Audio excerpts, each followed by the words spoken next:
30-year gilt rises.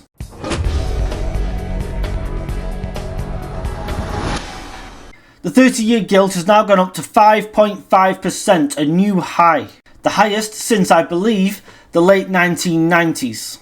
Gilts, for anyone who doesn't know, is the cost of government borrowing, and given that these wankers are borrowing records amounts of money, it's costing us an absolute fortune, literally borrowing money to pay debts, to pay interest on our debts. So what happens is, these people, whoever they may be, very wealthy people, lend money to a government. They do that because generally, not in the UK of course, when you've got a decent economy that isn't crashing like ours, it's a pretty safe bet to lend money to governments. They then get government bonds back. These are gilts, gilt bonds, an IOU in effect.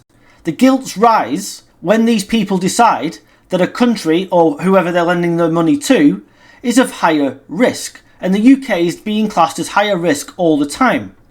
So the interest rates these people will charge on their money obviously increases as that perceived risk increases. And that's how we get the gilts going up. People in effect don't want to lend Britain money, and when they do, they're charging much higher interest rates than they did in the past because they've got no faith whatsoever in this government or the British economy as a result of this government.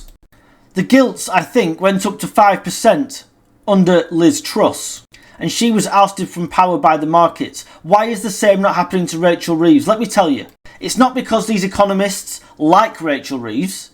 It's because she's literally the only person who's ever worked in a bank or ever worked in the private sector, bar Angela Rayner for a very short period in this useless government. So they could oust Reeves, and they could actually oust Starmer if they wanted to, but they're looking at the bigger picture and they see what's behind there.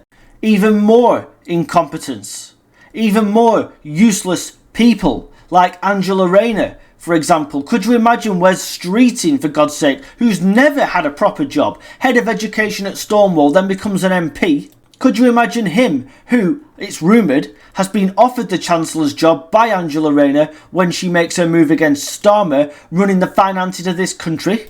So the markets are taking the view, it's better the devil you know. But that isn't going to last forever. And if these gilts keep increasing, we are going to the IMF for a bailout. Mark my words, just like we did under a Labour government in the past, if you remember.